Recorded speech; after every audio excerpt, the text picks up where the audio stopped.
یہ بات ہو نہیں سکتی کہ انسان کی زندگی میں مشکل نہ ہو۔ جب انسان کو پیدا کیا گیا تھا، اس کا خمیر گویا گیا تھا، تو 39 دن تک اس کے خمیر پر مٹی جو گوندی گئی تھی انسان بنانے کے لیے، اس پر 39 دن دکھوں کی بارش ہوئی تھی اور ایک دن خوشیوں کا می برسا تھا۔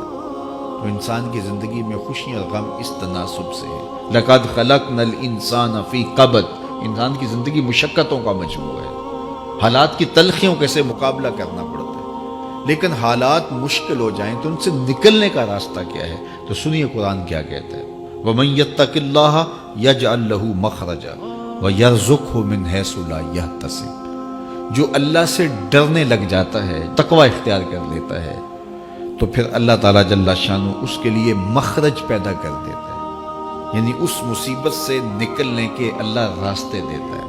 یہ اس شخص کا مقصوم ہے جو اللہ سے ڈرتا ہے۔ اس پر مشکلات اس پہ بھی آتی ہے، یہ نہیں کہ اس پہ مشکلات نہیں آتی، زندگی کی مشکلات کا وہ بھی شکار ہوتا ہے، لیکن جو ہی مشکلات آتی ہیں ان مشکلات سے نکلنے کا اللہ اسے راستہ بھی عطا کر دیتا ہے۔ اور دوسری بات، وَيَرْزُقْهُ مِنْ حَيْثُ لَا يَحْتَسِبُ، اللہ اس کو وہاں سے رزق دیتا ہے جہاں سے اسے گمان بھی نہیں ہوتا، وہاں سے رزق دے دیتا ہے۔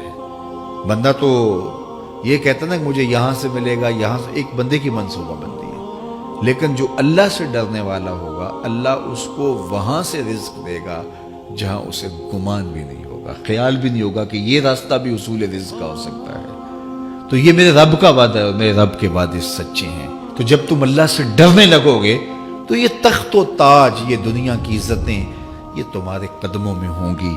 اس سے ڈرنے کا نتیجہ ہے جو تمہارا رب تمہیں عطا فرمائے گا۔ حضرت عمر رضی اللہ تعالیٰ عنہ کی خدمت میں ایک شخص آیا، اس نے کہا میرے ہاں اولاد نہیں ہے، تو آپ نے کہا استغفار پڑھا کرو۔ ایک دوسرا شخص آیا کہ صاحب بارشیں نہیں ہوتی، فرمایا استغفار پڑھا کرو۔